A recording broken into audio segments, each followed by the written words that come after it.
जय हिंद, वंदे मातरम। स्वागत है आप सभी साथियों का गेंजेड लर्निंग गुरुजी प्लेटफॉर्म में। तो आज आपके लिए जो प्रैक्टिस सेट लाए हैं वह लाए हैं सामाजिक विज्ञान से रिलेटेड।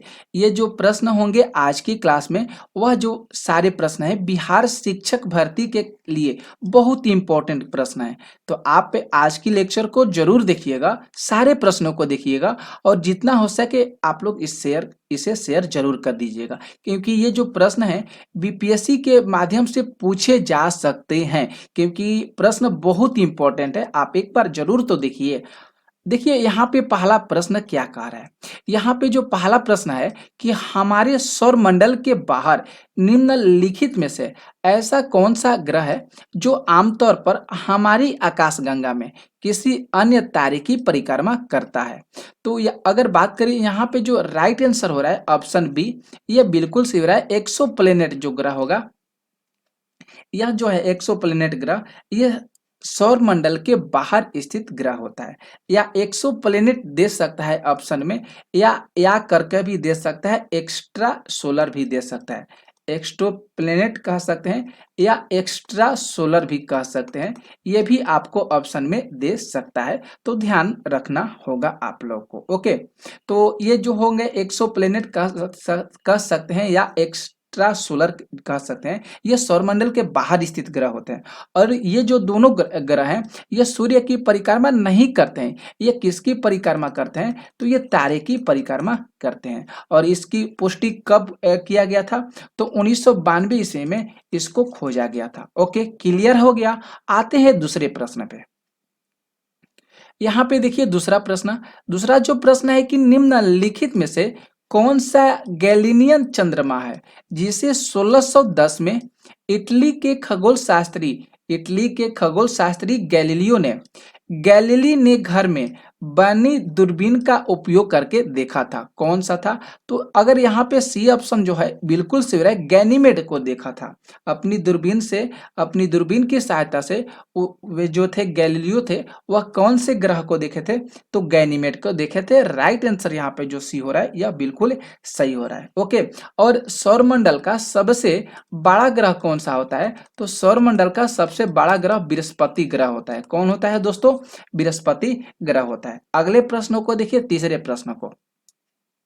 यहाँ पे जो तीसरा प्रश्न है कि आईसी 1101 एक डैश है। आईसी 1101 जो है एक डैश है। क्या है भैया? तो यहाँ पे जो है आईसी एक जो है एक प्रकार की गैलेक्सी है, एक प्रकार की गंगा है। तो ऑप्शन बी जो है ये सही हो रहा है। एक प्रकार की क्या है? ये आकाश गंगा है। आईसीसी 1101 जो है एक महाकाय अंडाकार, यहाँ पे जो होगा महाकाय अंडाकार जो है एक प्रकार की आकाश गंगा है। ओके, इसे जो है आईसी 1101 एबल इसको बोला जाता है। आईसी 1101 एबिल के नाम से जाना जाता है। और 2029 में, याद करिएगा, 2029 में आकाशगंगा क्लस्टर के केंद्र में सबसे जो बड़ी ज्ञात दूरी है, यह आकाशगंगा की सबसे दूरी मानी जाती है। अगले प्रश्नों को देखते हैं। चौथे प्रश्नों को देखिए। चौथा जो प्रश्न है बहुत इंपॉर्टेंट प्रश्न है ये। बिग बैंग सिद्धांत डैश की व्याख्या करता है। बिग बैंग सिद्धांत जो है किसकी व्याख्या करता है? तो यहाँ पे जो सी ऑप्शन हो रहा है, ब्रह्मांड की उत्पत्ति के लिए, ये जो बिग बैंग थ्योरी है इसकी क्या करता है? इसकी व्याख्या करता है। तो राइट आंसर यहाँ पे जरूर आप लोग सी ऑप्शन को सही करिएगा। अगले प्रश्न को देखते हैं, चौथे प्रश्न को। चौथा के बाद देखिए पांचवा नंबर प्रश्न। यहाँ पे जो 5 नंबर प्रश्न करे कि तारे का वर्ण निम्नलिखित में से किसका सूचक होता है? तो जो तारे का वर्ण होता है वह टेम्परेचर के लिए सूचक होता है। राइट आंसर यहाँ पे जो सी होगा यह बिल्कुल सही होगा। किसके लिए सूचक होता है? तो जो सितारे का रंग होता है, जो तारे का वर्ण होता है, वह तापमान पर निर्भर करता है। भिन्न भिन्न प्रकार के जो रंग इसमें प्रदर्शित होते हैं, तो वह बोल सकते हैं कि वह जो है तापमान पर निर्भर करते हैं। ओके, अगर मान लेते हैं एक एग्जाम्पल के तौर पर अगर बात करें कि यदि मान लेते हैं कोई एक तारा है जो लाल रंग का दिखाई देता है, कोई एक तारा है जो लाल रंग का दिखाई देता है, तो उसका टेम्परेचर कितना मानते हैं, तो 3000 केल्विन होगा। कितना होगा दोस्तों, तो 3000 केल्विन होगा। ये इसी तरह अगर बात करें वास्तव में, तो ये जो प्रक्रिया तारा होगा, यह उत्सर्जित ऊष्मीय तरंगों पर क्या करेगा, निर्भर करता है। किस पर निर्भर करेगा, तो तरंगों पर निर्भर करेगा। अगले प्रश्नों को देखते हैं, 6 नंबर प्रश्नों को देखिए। 6 नंबर जो प्रश्न है कि ग्रीष्म काल में रात के पहले प्रहर में दिखने वाला प्रसिद्ध तारामंडल को किस नाम से जाना जाता है। बहुत अच्छा ये प्रश्न है। तो इस तारामंडल को जो है सप्तर्षि तारामंडल के नाम से जाना जाता है। डी ऑप्शन जो है यहाँ पे बिल्कुल सही हो रहा है, क्योंकि सप्तर्षि जो तारामंडल है यह पृथ्वी के उत्तरी उत्तरी गोलार्ध में स्थित है। कौन से गोलार्ध में स्थित है दोस्तों, तो ये पृथ्वी के उत्तरी गोलार्ध में स्थित है। और ये रात्रि में दिखने वाला एक जो है तारा मंडल है। रात्रि में ये जो है ये दिखा जाता है। और ये कब दिखा जाता है, तो फागुन, जो फागुन और चैत का महीना होता है, फागुन कहें और चैत के महीना के, यही सावन महीने में, जब अभी सावन चल रहा है, इसी सावन महीने में आकाश में 7 तारों के समूह में ये सप्तर्षि तारामंडल को देखा जा सकता है। इसमें चार तारे चौकोर पर होते हैं और तीन जो तारे होते हैं वह तिरछी होते हैं। ओके, आप लोग देख लीजिएगा। 7 नंबर प्रश्न पे आते हैं। देखिए 7 नंबर प्रश्न, 7 जो प्रश्न है कि ब्रह्मांड है के अध्ययन को डैश के नाम से जाना जाता है। तो इसको जो है कॉस्मोलॉजी के नाम से जाना जाता है। राइट आंसर यहाँ पे जो होगा यह बिल्कुल सही होगा। कॉस्मोलॉजी जो है एक विज्ञान की वह शाखा है जिसमें ब्रह्मांड से जुड़ी प्रत्येक वस्तु का अध्ययन किया जाता है। तो ए ऑप्शन जो है यहाँ पे बिल्कुल सही हो रहा है। अगले प्रश्न को देखते हैं, प्रश्न संख्या 8 पे। यहाँ पे जो 8 प्रश्न है, पहले नंबर पर ब्लैंक्स दिया है। विज्ञान का वह क्षेत्र है जो ब्रह्मांड की उत्पत्ति और विस्तार का अध्ययन करता है। वह कौन सा होगा, तो वह हो जाएगा कॉस्मोलॉजी। अभी आप लोग को जस्ट बताए हैं, सी ऑप्शन जो है बिल्कुल सही होगा। अगले प्रश्नों को देखिए, प्रश्न संख्या 9।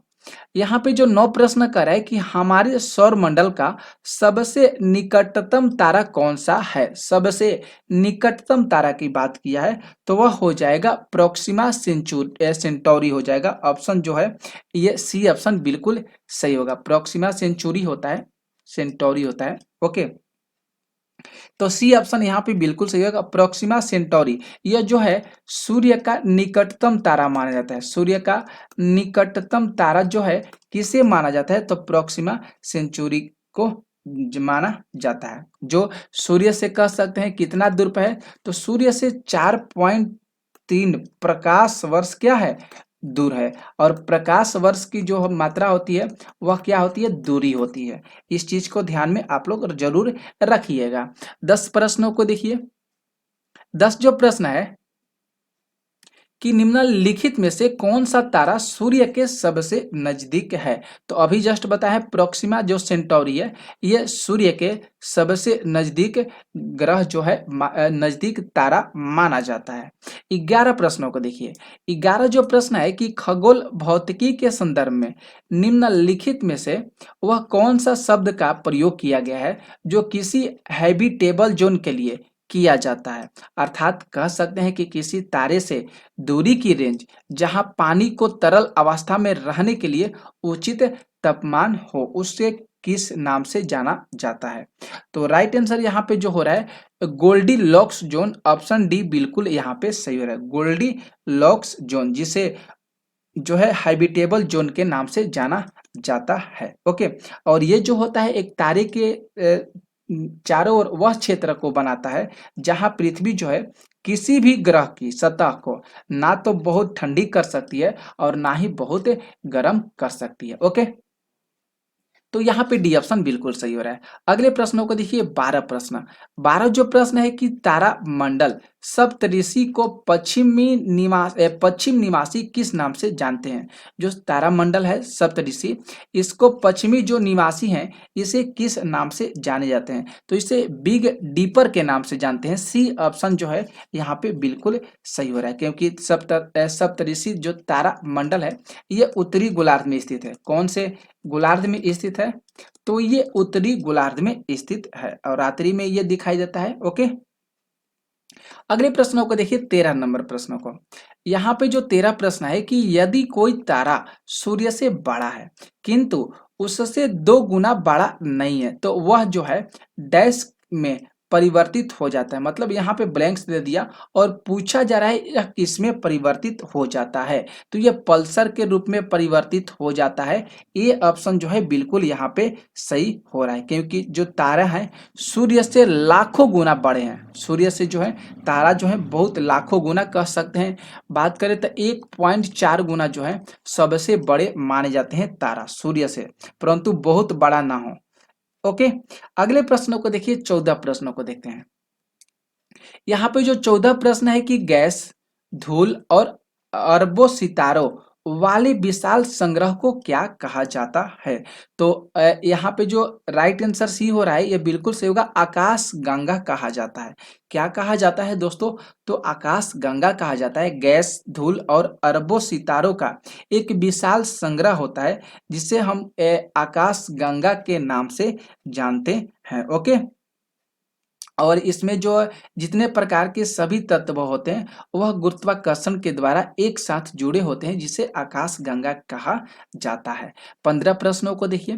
15 जो प्रश्न है कि घटकों के बीच गुरुत्वाकर्षण द्वारा भारी मात्रा में एक साथ एकत्र हुए तारे, धूल और गैसों को क्या कहा जाता है?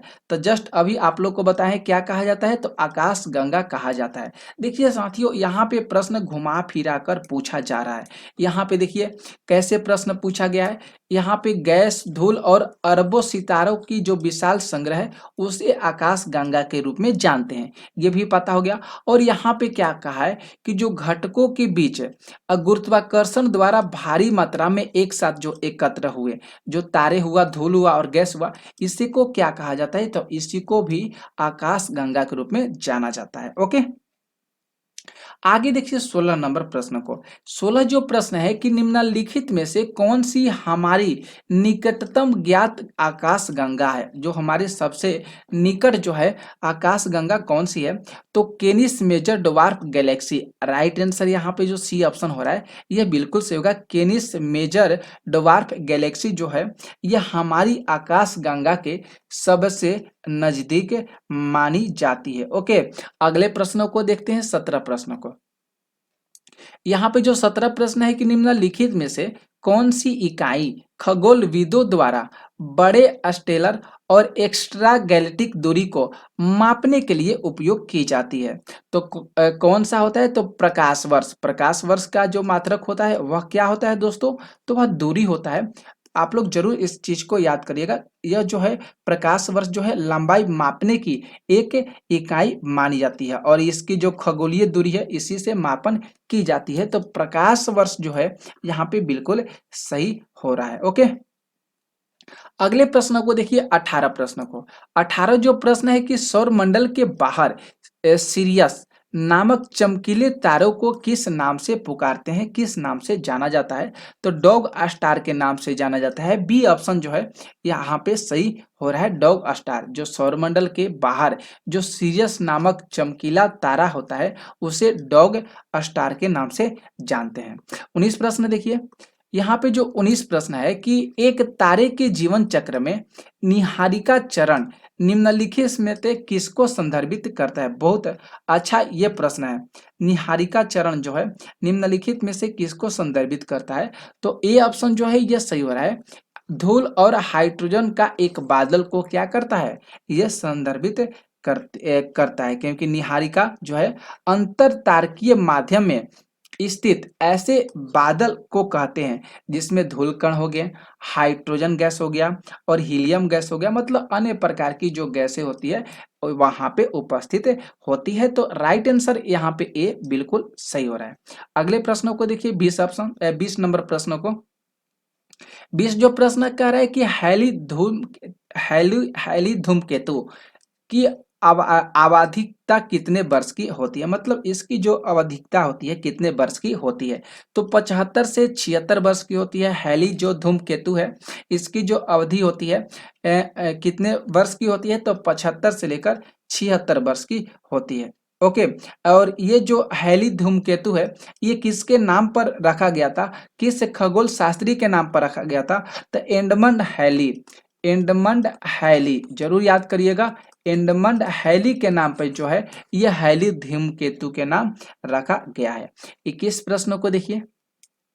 21 प्रश्न कर रहे कि ओरायन तारामंडल का सबसे चमकीला तारा निम्नलिखित में से कौन सा है, तो रीगेल होना चाहिए। डी ऑप्शन जो है यहाँ पे बिल्कुल सही हो रहा है।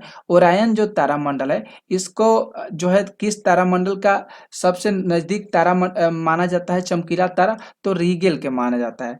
22 प्रश्नों को देखिए। 22 जो प्रश्न है कि सबसे बड़ा तारामंडल किसे माना जाता है, तो सबसे बड़ा जो तारामंडल किसे माना जाता है, तो हाइड्रा को माना जाता है। सी ऑप्शन जो है बिल्कुल सही हो रहा है, क्योंकि जल सर्प जिस यहाँ पे हाइड्रा जो दिया है यहाँ पे जल सर्प भी दे सकता है, ध्यान रखिएगा। जल सर्प हाइड्रा भी आप लोग जरूर याद करिएगा, जल सर्प भी दोनों एक ही चीज हो जाएगा। यह एक तारामंडल है, जल सर्प भी एक तारामंडल है, हाइड्रा भी एक तारामंडल है। ओके। जो अंतरराष्ट्रीय खगोल संघ द्वारा जो जारी की गई 88 तारामंडल की सूची है उसमें बड़ा सबसे जो तारामंडल है वह क्या है, हाइड्रा है। अगले प्रश्न देखिए। 23 नंबर प्रश्न है कि ओरायन तारामंडल को अन्य किस नाम से जाना जाता है, तो ओरायन तारामंडल को हंटर तारामंडल के नाम से जाना जाता है। ए ऑप्शन जो है यहाँ पे बिल्कुल सही हो रहा है। अगले प्रश्न आते हैं 24 प्रश्न पे। 24 प्रश्न कह रहा है कि निम्नलिखित में से कौन सा एक तारामंडल नहीं है, तो इसमें से जो तारामंडल नहीं है रोमन ग्रह देवी। ए ऑप्शन जो है यहाँ पे सही हो रहा है।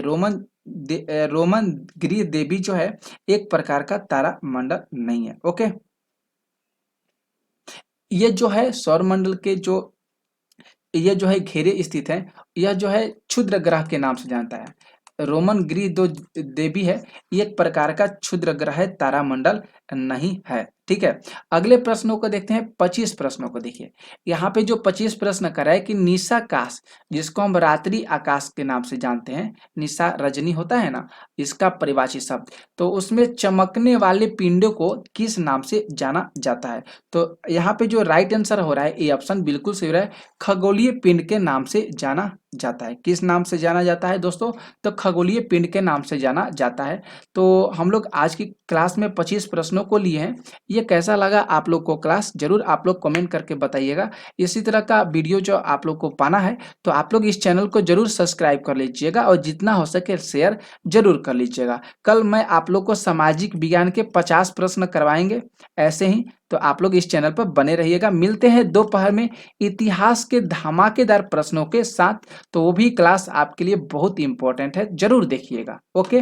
तो थैंक यू आप सभी साथियों का।